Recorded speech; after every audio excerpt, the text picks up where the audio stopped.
تعزیہ کیا ہے اور اس کی شرعی حیثیت کیا ہے؟ بسم اللہ الرحمن الرحیم۔ شیعہ حضرات حضرت حسین رضی اللہ تعالی عنہ اور دیگر شہدائے کربلا کا غم مناتے وقت اور ماتم کرنے کے دوران ان کے قبروں کی، ان کے مزارات کی اور ان کے تابوتوں کی شبیہ بناتے ہیں، ان کی تصاویر بناتے ہیں، علم نکالتے ہیں اور اسی طریقے سے دلدل بناتے ہیں۔ اس سب کو تعزیہ کا نام دیا جاتا ہے۔ افسوس کی بات یہ ہے کہ جو لوگ تعزیہ وغیرہ نکالتے ہیں اور اس محفل میں جو لوگ شریک ہوتے ہیں اور جو صرف دیکھنے والے آتے ہیں اس محفل کو جو زینت بخشتے ہیں،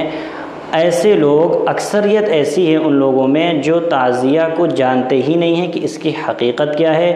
اور یہ کہاں سے نکلی ہوئی خرافات ہے۔ بس یہ ہے کہ لوگ دیکھتے چلے آ رہے ہیں اپنے آباء و اجداد کو کہ یہ کرتے چلے آ رہے ہیں تو ہم بھی انہی کے نقش قدم پر چل رہے ہیں، اور اس کی فکر کسی کو نہیں ہے کہ آیا یہ قرآن اور حدیث سے ثابت ہے کہ نہیں، آپ صلی اللہ علیہ وسلم کے طریقے سے ثابت ہے کہ نہیں، کیا یہ اللہ کا دین ہے جو اللہ تعالیٰ نے بھیجا ہے آپ صلی اللہ علیہ وسلم کے ذریعے۔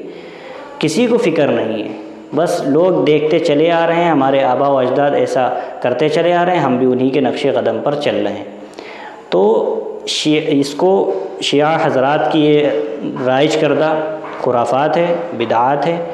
اور یہ تعزیہ نکالنا چونکہ اس میں کئی سارے غیر شرعی امور ہیں اور ناجائز کام ہیں،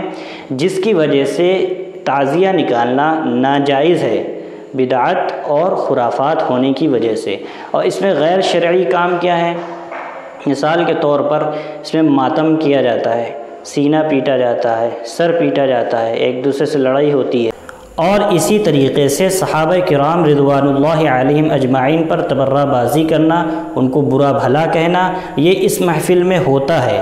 اور ان تعزیہ کو بنا کر اس کے سامنے سجدہ تعظیم کرتے ہیں، سجدہ کرتے ہیں اور ان کی بلا وجہ تعظیم کرتے ہیں۔ تو ان سب غیر شرعی امور کی وجہ سے اور شرکیہ امور کی وجہ سے، شرکیہ کاموں کی وجہ سے یہ تعزیہ نکالنا ناجائز ہے، حرام ہے، بدعات و خرافات میں ہے۔ اس کا تعلق دین محمد صلی اللہ علیہ وسلم سے نہیں ہے، اس دین سے نہیں ہے جو آپ صلی اللہ علیہ وسلم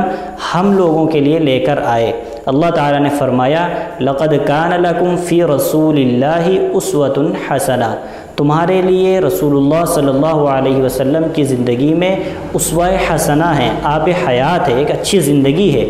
اگر ہم اس کو فالو کریں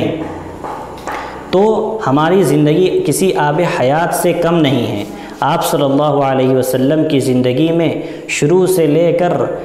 والد صاحب کے وفات سے لے کر آخر تک زندگی کے جتنے بھی مراحل آئے ہیں، کسی نہ کسی موڑ پر آپ صلی اللہ علیہ وسلم پر غم کا وقت آیا ہے، اور کئی سارے ان کے جو رفیق حیات تھے ان کو اللہ کے نبی صلی اللہ علیہ وسلم نے کھویا ہے، جن کا آپ صلی اللہ علیہ وسلم کی زندگی میں انتقال ہوا اور وہ آپ صلی اللہ علیہ وسلم سے دور ہوئے ہیں، لیکن آپ صلی اللہ علیہ وسلم نے اس پر صبر کیا ہے اور اللہ تعالیٰ سے صبر کے ذریعے مدد مانگی ہے، نہ کہ یہ کہ اپنا سینہ پیٹنا اور سر پھوڑنا اور اپنا خون بہانا۔ یہ سب چیزیں اسلام میں نہیں ہیں، دین محمد صلی اللہ علیہ وسلم کے خلاف کام ہیں۔ اس لیے اللہ تعالیٰ سے دعا ہے کہ اللہ تعالیٰ ہم سب کو اور امت محمد صلی اللہ علیہ وسلم کو ان سب ناجائز اور شرکیہ امور سے ہم سب کی حفاظت فرمائے۔